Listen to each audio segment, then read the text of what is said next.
DJ, what's going on, champ? Hey, what's up? What's up? Can you hear me? I hear you. I hear you good. How are you? I'm good. I'm good. Good. Thank you guys for having me on. Man, thank you for coming on. So I know you're on this big top rank card. I wanted to get you on and, just introduce you yet again to our audience and see how everything is going with you. Yes, sir. Yes, sir. Friday, June 21st at the Fountain Blue in Las Vegas. Make sure you guys don't miss it. Yes, sir, man. You've been making some waves here in Las Vegas, man. It seems that you are the guy people call on when they need that work. Have you been feeling that way?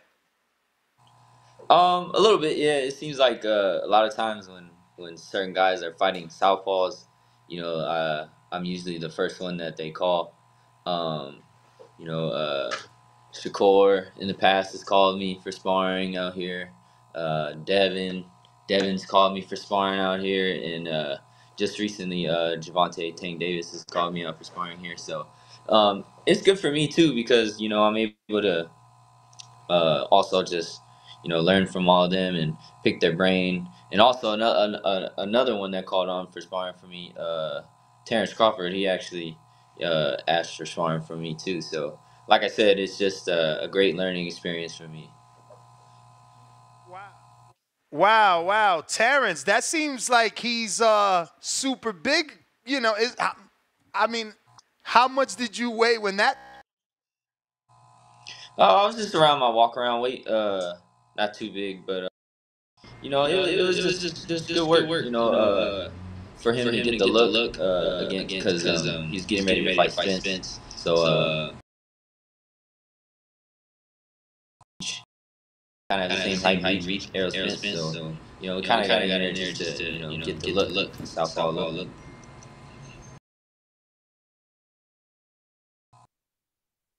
Height wasn't an issue? The difference in weight? Can you say that again? I said, what was the height an issue? The difference in weight? I was actually, I think I was actually taller than Spence, but Really? uh, the, yeah. I mean, not Spence, Crawford. I think I was actually a little bit taller than Crawford, but as far as the weight, no. I mean, he was bigger, but like I said, we were just getting the rounds in and working on him getting the look for Errol Spence. So, you're officially signed to Top Rank now, right? Yes. Yep. Just And recently that, signed with Top Rank. yeah, I was gonna say that just recently happened, correct? Yeah, yes, sir. What do you think was the cause of that? Was it the word getting back? Obviously, they have a headquarters in Las Vegas. Is it because of all this high level sparring, or was it that they gave you an audition to see what you can do? No. Okay. So, uh, before I was with my manager Bob Santos. Before he was my previous manager. Wasn't really too happy with the activity that I was getting. My last 2 years, I've only had 4 fights, and at this stage in my career, I feel like I should be more active of a fighter. So we decided to part ways, and I ended up recently signing to Jay Prince Management, and as you know, he works very closely with Top Rank. And since I wasn't signed to a promoter or a promotion company like PBC or anything, we decided to look into Top Rank, and then now sign with Top Rank. Yeah, great place to be. They certainly going to keep you active. Um, Yeah. and I know that that is, one of the major concerns when you're starting out your career. Um, how do you pronounce that first name? Demler. Demler. It's pronounced Demler. Demler. Yep, you got it. What's your nationality? Filipino? Yeah, I'm half black and half Filipino. Okay. Yeah. So, any mentorship since you're out here in Las Vegas? Any mentorship from the Filipino Flash? I only got to see him. I ran into him once, but no, I haven't really ran into him since then. And I heard he's came by the gym a few times, but it's never been when I was there. So, no mentorship from him. Oh, that's unfortunate because I know he used to train at DLX a lot. He's a good guy.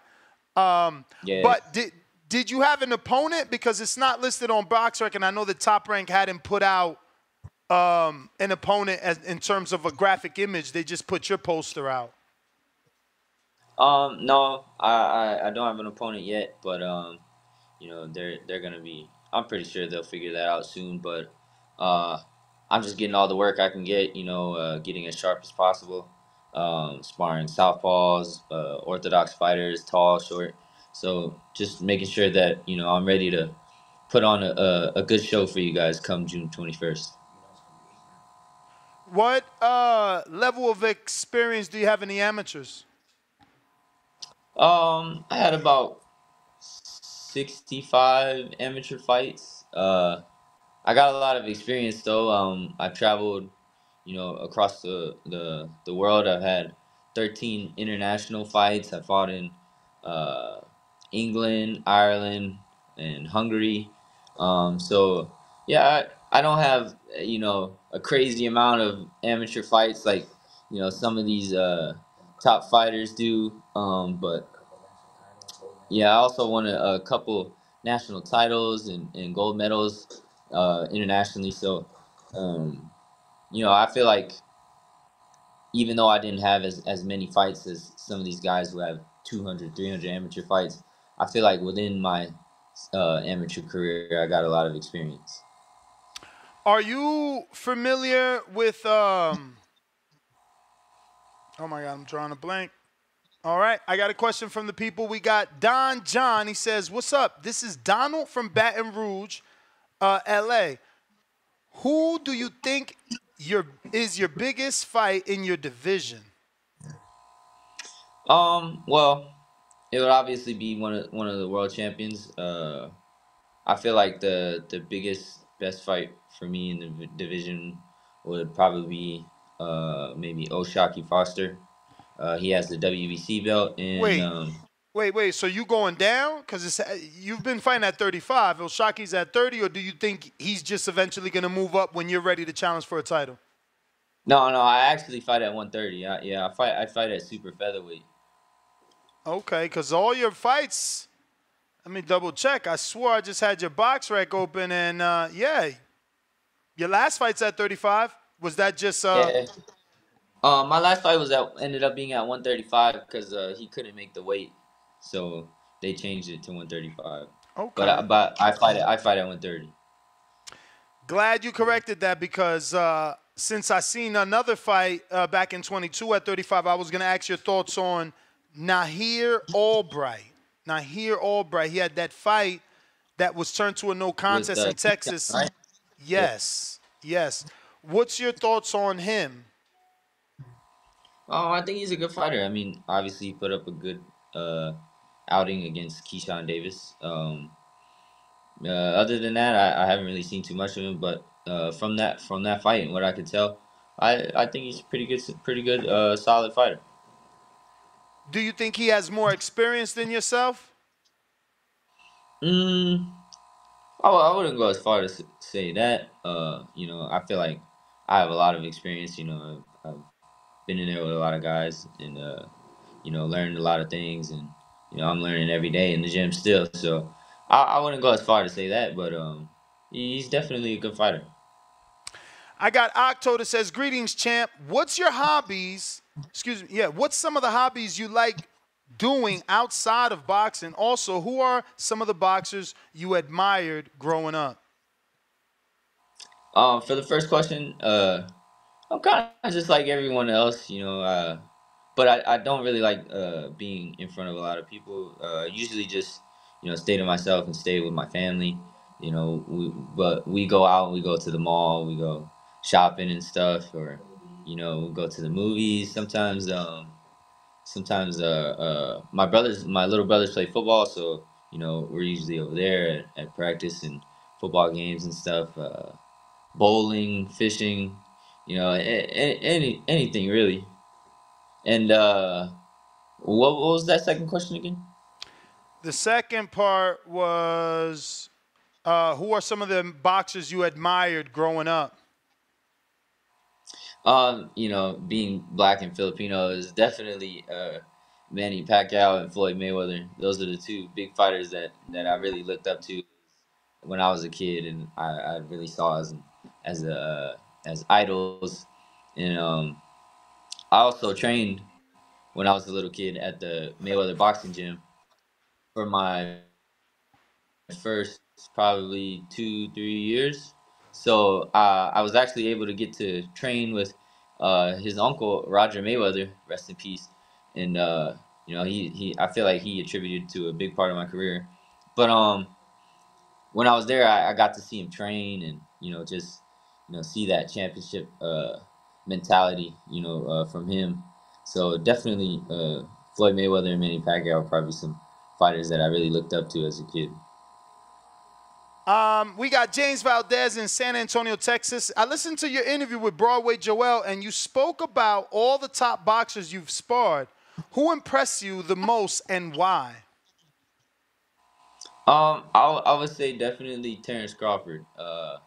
His IQ it really impressed me. It's super high. I mean, going into the sparring, I knew he was gonna be smart, but it was funny. I was joking around with my dad, and I was telling him, I was like, man, like he's so smart. Like it's kind of like he's kind of like the final boss level of like a video game or something. He just you know, That's dope. he's just real smart, and like he knows what you're gonna do, and he knows how to set you up with certain things, and you know, it was just um, it was really like crazy being in there sparring with him, and I hope to one day achieve that level of high IQ. Yeah, no, that's amazing to have shared the ring with him for real. That's some great experience. We got Jose from Ontario, Cali. Did you ever consider competing in the Olympics growing up in the sport at such a young age? Yeah, I definitely did. That was my original plan, but they have a cutoff for the age, and I was gonna be too young for the Olympics. I think it was the 2020 Olympics. Yeah, so I was I think 17, and I think the cutoff was 18.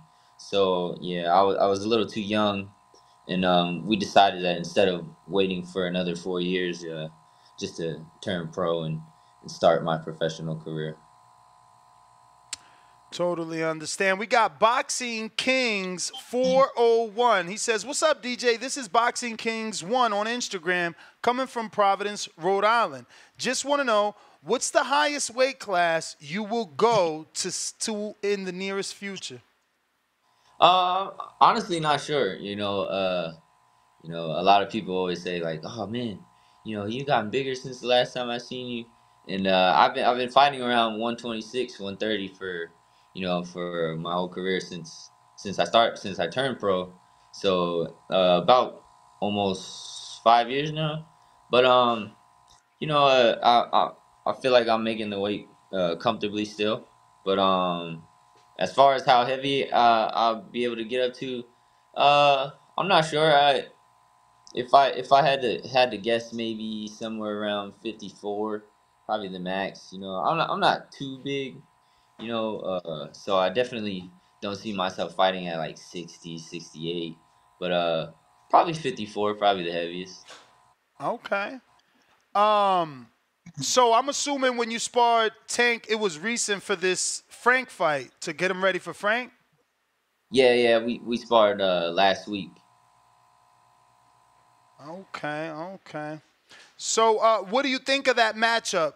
You think Frank is in above his head, or he can rise to the occasion? I don't think he's in above his head. I think he's a good, solid fighter. He's got good skill, good speed, very explosive. But being in there with Tank, I've gotten to see, how smart he really is. His IQ is really high. He's very explosive, got a lot of power as well. So I think it's going to be a great fight. Curious to see how Tank is gonna approach the fight, and when his how can I say it, when or how he's gonna utilize his IQ to get the advantage as the rounds go on. The one thing you said about Crawford was his IQ and how he's so smart. What can you tell us about Tank? He's smart too. I feel like he uses his IQ in a different way though. He's very patient. He knows, he kind of like lures you into what he's trying to set you up with, what punches he's trying to set you up with, and then he kind of explodes into it. So they use their IQs in different ways, but they're both very high level. For sure. Well, DJ, man, can't wait for June 21st, Friday from the Fountain Blue. Let everybody know how they could get tickets and your social media. Yes, sir. I actually have the link in my bio on my Instagram at DJJZ3Boxing. If you guys are going to be in Vegas around that time, make sure you guys get a ticket. Use my link and come out, show support. I'm going to put on a great show. And if you're not there and you have ESPN Plus, make sure you guys tune in. Yeah. Appreciate you, DJ, man. Hope to get you back on after the win for the victory lap. Thank you. Appreciate it. There you have it, ladies and gentlemen. DJ Zamora